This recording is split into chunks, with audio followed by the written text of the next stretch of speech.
Jesus up and let him know that you're going through something that's too big for you, and he'll get up for you. He'll rise up to the occasion, and when Jesus says peace, you'll have peace shown up. When Jesus speaks peace, everything will calm down and your life will never be the same again. Peace be still. The wind say hush. The master is talking. Rain went on back up into heaven and ceased his fall. Lightning stopped flash. Because the master said hush. Behave ourselves. Like we got some sense. When the master talks, nature listens. You got some storms in your house. I know this friends and family day. You can't have friends and family without having some storms. Some of your storms don't come from the outside. The majority of them storms come from the inside. And when you get in with a storm on the inside, you sure not got yourself a storm, because an inside storm will blow your mind. You expect it from the outside. You look for it on the outside, but you don't expect it from the inside. When you get it from the inside, that's when you sure enough need to call on God, because he can do it for you. He can do it for you. If he can calm a natural storm, I know he can take care of my spiritual storm. When I'm being tossed because of what I'm standing for, I know God will deliver me. When I'm being driven by the wind, being pushed away, being cast aside, being talked about, being ridiculed, not even asked to come to the family gathering because of what I stand for, I got a God who knows how to provide me with another family. He said, if you love mother, if you love father, sister, brother, son, daughter, wife, husband, more than me, you're not worthy of me. He said he didn't come to send peace, but a sword. There's going to come a time when the daughter will deliver up the mother to death, and the son will deliver up the father. Whenever you have folk in the house who are unequally yoked, that's what's going to happen. Because you're going to have some that's going to stand for what's right, and you're going to have others who ain't going to stand for what's right. And the ones who are not going to stand for what's right are going to persecute the ones who are trying to stand for what's right. And there's turmoil in that house. Ain't no storm like an inside storm. Ain't no hurt like hurt that comes from somebody who's a part of your family.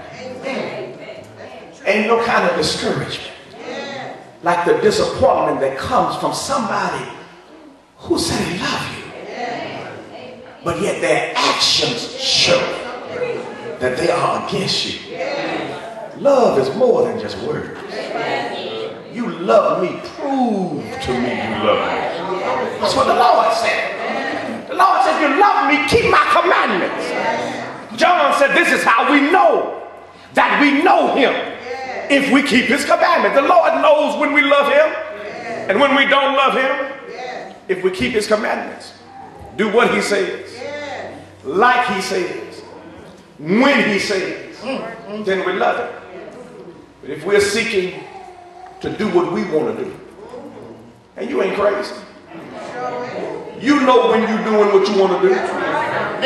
You know when you're doing what you want to do. Some folks sit here, you sit here and go, well, I'm just leaving it up to the Lord. No, you're just doing what you want to do. That's all it is. You ain't leaving nothing to the Lord. Because if you left it up to the Lord, you would do what the Lord wants you to do.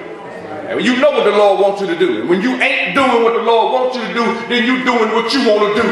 Right, when you do what you want to do, the Lord gonna let you have you. He will eventually turn you over to a reprobate mind. And don't you know that's a dangerous state to be in? To be in the state of reprobateness means that God says, you got it. That's right. You wanted it, you can have it. And ain't nothing gonna go right in your life. As a matter of fact, everything starts turning topsy-turvy. And you see it happening. And still too stubborn to change. You turn over to reprobateness, you will deny the fact that God got his hand of chastisement upon you. See, those who he loves, he chastises. He gonna chastise you before he turn you over.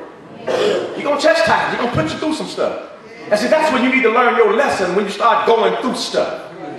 Don't always think that some stuff you go through is just a test of your faith. Sometimes it's chastisement. Yeah. Hello up in here. Sometimes it's chastisement. It's God getting your attention. When things were relatively smooth because you were trusting in God, and then you step out of the realm of trust and things just start happening behind each other. Hello? That's God saying, come back. I'm whipping you so you can come. That's what a good whooping is for. Oh, a good whooping will bring you back. Oh, yes, it will. That's the only thing that kept me out of prison. I'm talking about a good whooping. I'm talking about a whooping to where when Daddy got done, he was breathing hard and I was too. I'm talking about one of them whoopings to where after he was done, he couldn't do nothing but curl up and go to sleep. And then while you were asleep, you said, oh, that's a good whooping. Kept me out of prison. Kept me out of jailhouse. Good whooping. And sometimes that's what God does. He gives you a good whooping. Sometimes you'll come here crying. Come on, brother and sister, I'm just going through some stuff. Of course you are. I don't say that, but then you know. That's what I'm thinking. Because I know you have stepped out of the realm of favor with God. So what do you expect to happen when you step out of the realm of favor with God? You can't walk with God and then decide not to walk with God and expect things to go the same way they were going when you were with God. It don't make that good sense. In fact, you change, and so your circumstances are going to change. So recognize when God is with you. But he's chastising you because he wants you to turn from where you are and to come back. And if you'll do that, he'll restore you. He'll restore you. He'll bring everything that you need back. Now, he ain't never promised you what you want. He ain't never promised you what you want. He promised you what you need. He said all of your needs will be provided. God ain't never said I give you what you want. He ain't never told nobody that. He promised you what you need. And if you be satisfied with what you need and grateful for God supplying your need, when God gets ready, he'll bless you with what you want. Be satisfied with the need first. So there's somebody here this morning who has a need that has gone unfulfilled. You know where you are with God, and you know where you need to be. You've been gone a long time, and it's time to get it together. We had a funeral yesterday. At the funeral, I exhorted those who were in attendance. One day, we all must go this way. You follow me? All of us have an appointment with death. And death don't give you no courtesy call a couple of days before the appointment to see if you still gonna make it. Hello? Death shows up and says time to go. You can't tell death I ain't ready. You can't tell death that. Death don't know nothing about that. All death knows is it's time to go. And see, death is on time. He ain't never late when it's time for him to show up. And so don't you be late getting yourself together. You're here not by accident, but you're here because God has willed it. And God has purposed it to be so. And so do what you need to do today. If you're already God's child, you realize that you've messed some stuff up in your life. Today is the day to straighten it up. Make your confession. Confess, I have sinned I have done some things that have caused me and my family